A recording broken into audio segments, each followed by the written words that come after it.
Gregory membuka permainan dengan pion ke C4. Pembukaan Inggris. Dibalas Ioannis pion ke G6 modern defense. Pion E4. Gajah G7. Pion D4. Pion D6. Kuda ke C3. Lalu kuda ke F6. Pembukaan seperti ini dinamakan King's Indian Defense. Primer varian. Gregory kuda ke E2. Ioannis kuda ke D7. Kuda ke G3. Pion ke C6. Gajah ke E2. Pion ke A6. Gajah ke E3. Pion ke H5. Pion ke F3. Pion ke G5. Pion ke C5. D kali C5. D kali C5 kembali. Setelah Ioannis menteri ke C7, Gregory rokade pendek. Ioannis memajukan pion ke H4 menyerang kuda. Gregory menyelamatkan kuda ke H1. Ioannis kuda ke H5. Menteri ke D2, pion ke E5. Kuda ke F2, kuda ke F8. Pion ke A4, mengajak pertukaran pion. Ioannis menolak pertukaran dan memajukan pionnya mengancam kuda ke B4. Dan dari posisi ini, Gregory membuang perwira pertamanya, yaitu kuda ke D5, mengancam menteri. Ya jelas, Ioannis menangkap kudanya, pion kali kuda. Gregory hanya dapat pion saja, E kali D5. Gregory saat ini mengandalkan pionnya untuk menyerang hitam pengganti kudanya, tapi ini lebih kuat. Dan saat ini, Gregory menguasai permainan. Lihat posisi kuda F putih saat ini. Kemungkinan di langkah berikutnya akan dinaikkan ke petak G4 atau ke petak E4. Jadinya, Ioannis memajukan pionnya ke F5 untuk mencegah pergerakan kuda. Dan Gregory memajukan pion D-nya ke D6, mengancam menteri. Ioannis memindahkan menterinya ke C6, tidak mengira Gregory yang akan mengorbankan perwira keduanya, yaitu menggerakkan gajahnya ke P5, menyerang menteri. Tidak mempedulikan pion A6 yang melindungi petak tersebut. Ya jelas, di sini pion kali gajah. A kali B5 menyerang menteri. Pada posisi ini kan, seharusnya Ioannis memindahkan menterinya ke B7, agar benteng terlindungi. Entah blunder atau itu pilihan terbaiknya. Di sini menteri kali pion. Ya jelas, Gregory langsung benteng kali benteng. Lalu menteri ke C6 mengancam benteng. Dan Gregory melindungi bentengnya dengan memindahkan benteng F-nya ke A1. Lalu, Ioannis memajukan pion F-nya menyerang gajah. Gregory mengabaikannya dan memilih menggerakkan benteng A1-nya ke A7. Berencana akan menyerang raja ke petak E7. Ioannis tidak membiarkan hal itu terjadi dan menutupnya dengan kuda ke D7. Dan di sini terjadi lagi pengorbanan perwira yang ketiga, benteng kali gajah sekak. Ini bisa dibilang pengorbanan karena pertukaran benteng dan gajah yang tidak seimbang. Ini dilakukan Gregory untuk mengerikan posisi menteri. Karena setelah menteri kali benteng, Gregory menterinya langsung bergerak ke D5. Ini bisa kita jadikan pelajaran bahwa pengorbanan bisa kita lakukan jika di langkah berikutnya ada posisi yang menguntungkan, biarpun setelahnya terjadi pengorbanan yang keempat. Karena dari tadi, gajah sedang terancam pion. Dengan perginya menteri, jadi dipastikan gajah akan kabur. Di sini Ioannis tidak membiarkan hal itu terjadi. Lalu pion kali gajah langsung menyerang kuda. Lalu menteri ke E6 sekak. Setelah raja geser ke F8, di sini terjadi lagi pengorbanan yang kelima. Gregory tidak melompatkan kudanya yang saat ini terancam pion, tapi memilih benteng menangkap kuda. Dan di sini ada ancaman skakmat dari buah putih di petak F7. Namun, Ioannis dapat menangkap kuda duluan karena ada sekaknya. Pion kali kuda sekak. Gregory satu. Karena jika raja kali pion, pastinya menteri akan kali pion sekak. Dan seterusnya akan merubah keadaan. Ioannis bisa dipastikan akan memenangkan permainan. Setelah raja geser ke F1, di sini menteri tidak mengejar ke A6. Karena ada ancaman skakmat yang perlu diselamatkan. Lalu Ioannis memindahkan menterinya ke E8. Melindungi ancaman skakmat di petak F7, sekaligus mengajak pertukaran menteri. Dan di sini terjadi pengorbanan yang ke-6. Gregory membuang bentengnya ke F7, sekak. Menteri kali benteng. Menteri kecerapan, sekak. Menteri menutup. Pion maju ke F7.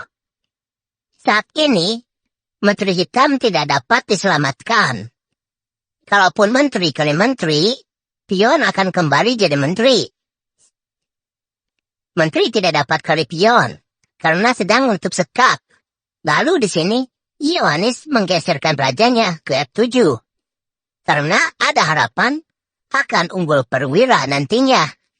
Pion kali menteri, promosi menteri, sekak.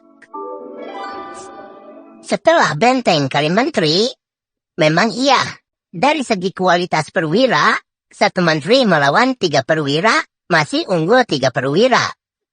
Jadi di sini Gregory, menterinya menghindari ancaman benteng ke B7, sekak. Setelah benteng menutup, dan disinilah terjadi pengorbanan yang ke-7. Gregory membiarkan menterinya yang saat ini terancam benteng. Pionnya maju ke C7.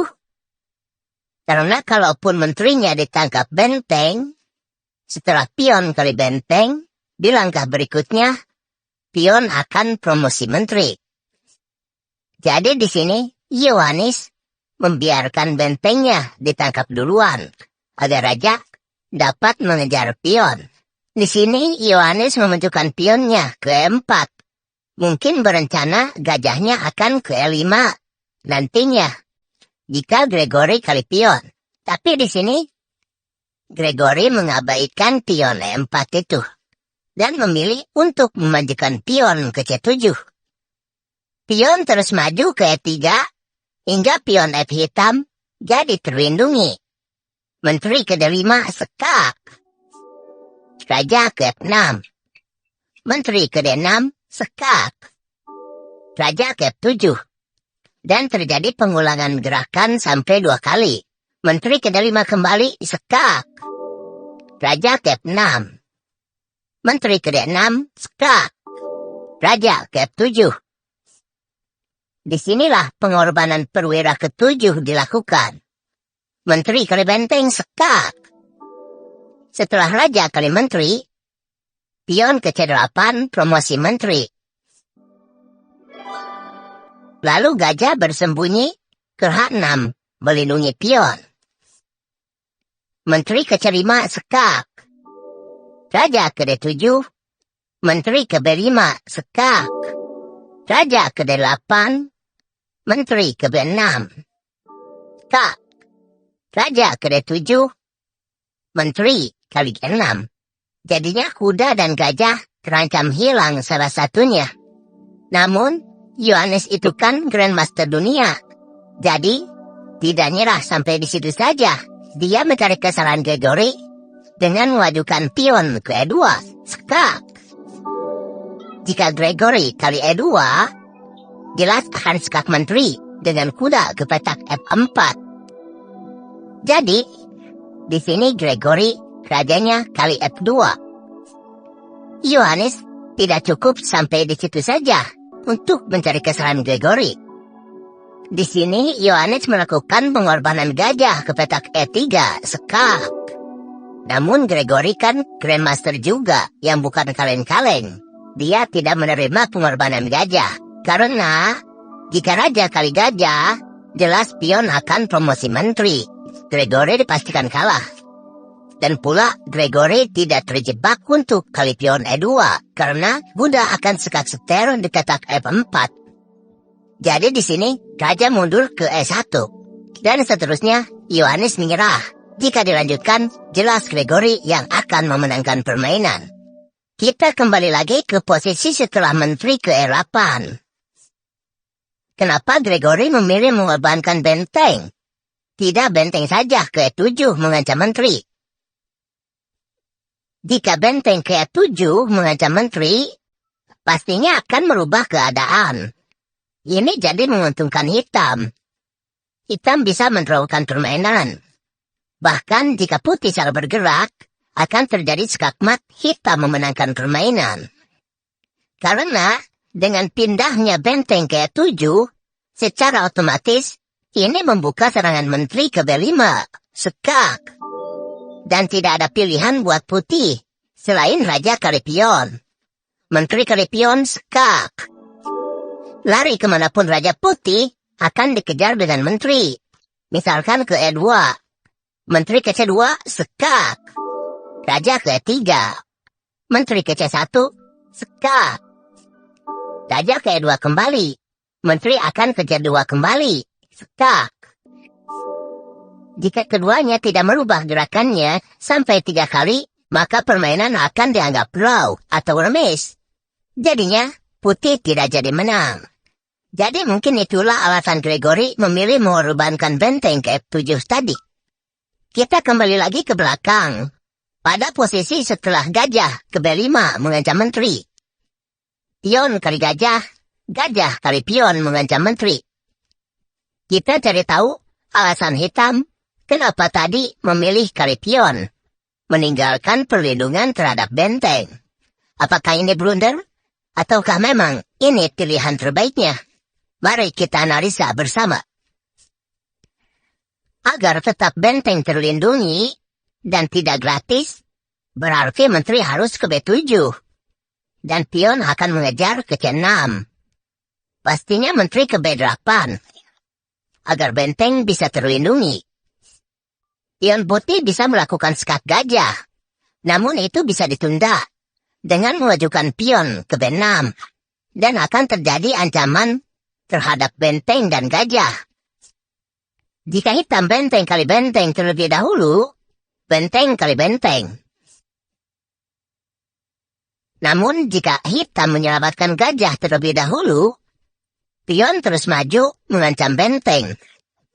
Dan seterusnya, putih akan lebih mudah untuk memenangkan permainan.